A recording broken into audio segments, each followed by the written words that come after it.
जैसा हमने बचपन में सुना था, जैसा खाओ अन्न वैसा उपजे मन, वही चीज परिलक्षित होती है कि भाई अगर सात्विक भोजन खाओगे, सात्विक विचार होंगे। और जो विज्ञान कहता है कि भाई सोने से इतना समय पहले खा लो ताकि हजम हो जाए, कोई एसिडिटी, कोई गैस, कोई अपचन क्रिया न शुरू हो जाए और स्वास्थ्य बना रहे।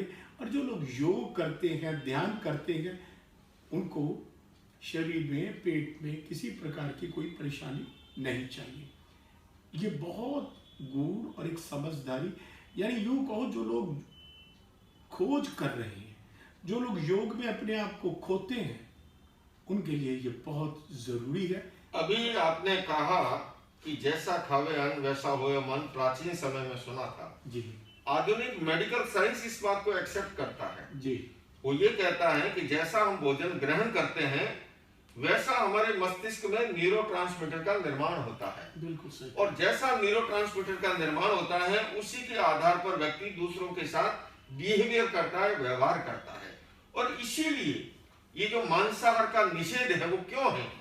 हमारे ऋषि मुनियों ने आहार को 3 भागों में बांटा, राजसिक आहार, तामसिक आहार और सात्विक आहार। राजसिक आहार वो है जिसमें घी, तेल, मक्खन आदि प्रचुर मात्रा में प्रयोग होता है। चूंकि ब्रह्मचर्य का संबंध रसनेन्द्रिय और जननेन्द्रिय का बड़ा गहरा संबंध है। अच्छा। अगर कोई प्रचुर मात्रा में राजसिक आहार का सेवन करे और अगर वो ब्रह्मचर्य की साधना में निष्णात होना चाहे तो नहीं हो पाएगा।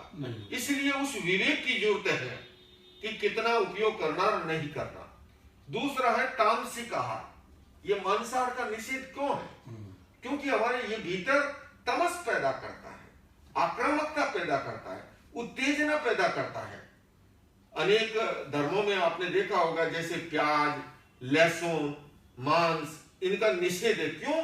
क्योंकि ये सारे तामसिक आहार है और तामसिक आहार तमस पैदा, उत्तेजना पैदा करता है, आक्रामकता पैदा करता है और एक शब्द में कहूं तो बिन लादेन प्रवृत्ति पैदा करता है। बिल्कुल सही। और तामसिक प्रवृत्ति का व्यक्ति कितना नुकसान पहुंचा सकता है, इसलिए एक साधक के लिए विधान किया गया कि वो राजसिक और तामसिक आहार का सेवन न करे। सात्विक आहार जो है शरीर को टिकाने में भी सहायक बनता है और उसकी साधना के अंदर भी वो बाधक नहीं बनता है। कितनी गूढ़ बात है कि भाई राजसिक घी, दूध, मक्खन कितने अंश तक खाना है ताकि शरीर में विकृतियां न पैदा हो जाए, शरीर किसी अन्य चीज की मांग करनी शुरू ना करते। और सात्विक खाएंगे, विचार सात्विक रहेंगे। अगर सात्विक खाएंगे, सात्विक सोचेंगे तो क्या है, इससे क्या होगा? 5 ज्ञानेंद्रियां और 5 कर्मेंद्रियां हमारी बस में हो जाएंगी और साधना करने का उत्तम मार्ग हमारा प्रशस्त हो जाएगा और हम उस मार्ग पर एक योगी चलने में कोई परेशानी महसूस नहीं करता। ये बहुत गूढ़ सोच सोच के चुनिंदा शब्दों को निकाल के, चुनिंदा मूल तत्वों को निकाल के जैन मजहब के अंदर, जैन धर्म के अंदर रखा गया ताकि व्यक्ति नियम और संयम में किस तरह रह पाए। हिंदू धर्म में मूल उद्देश्य है जाने मैं कौन हूं, मैं कहां से आया हूं, मेरा मूल क्या है, और ईश्वर साक्षात दर्शन, ये एक टारगेट है। कौन कहां तक पहुंच पाता है ये उसकी कोशिश है। आपके जैनिज्म में मूल उद्देश्य क्या है?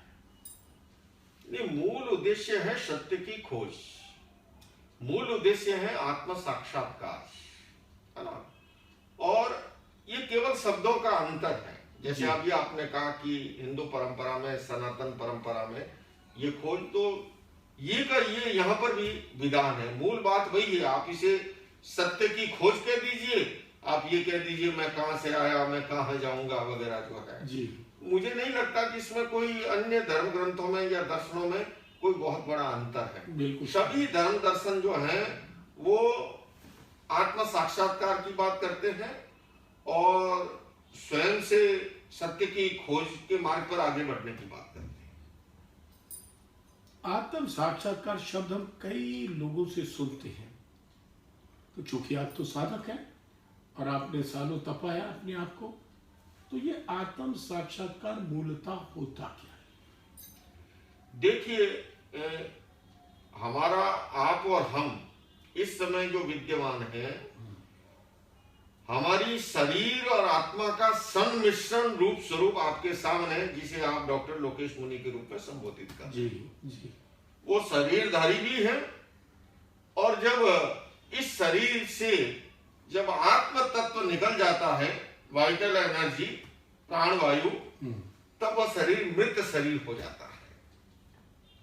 और जब मृत शरीर हो जाता है, तब फिर न दिखाई देता है, न सुनाई देता है, और न ही वो किसी क्रिया की प्रतिक्रिया करता है। जब तक हमारे भीतर चेतना है ना, आत्म तत्व है, तभी तब हम जो है ये करेंगे। लेकिन उस आत्म तत्व को जानना, उसको पहचानना, उससे साक्षात्कार करना, और उसी के लिए तो ये सत्य की खोज का मार्ग है, जिसमें अनेक रास्ते बताए गए हैं।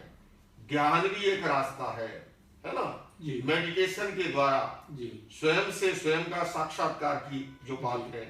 स्वाध्याय भी एक जरिया है अपने आप तक पहुंचने का।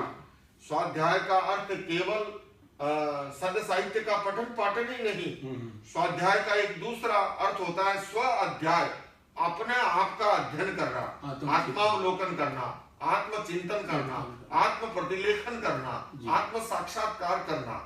तो हमारा जिस तरह से सोना और मिट्टी का सम्मिश्रण होता है, जब खादान से निकलता है, अग्नि से तपा करके मिट्टी को अलग किया जाता है, असली सोने का रूप स्वरूप हमारे सामने आता है। ठीक इसी तरह से इस शरीर को विविध मेडिटेशन, ध्यान, स्वाध्याय के द्वारा निखार करके उस आत्म तत्व को जो है प्राप्त हुआ जाता है।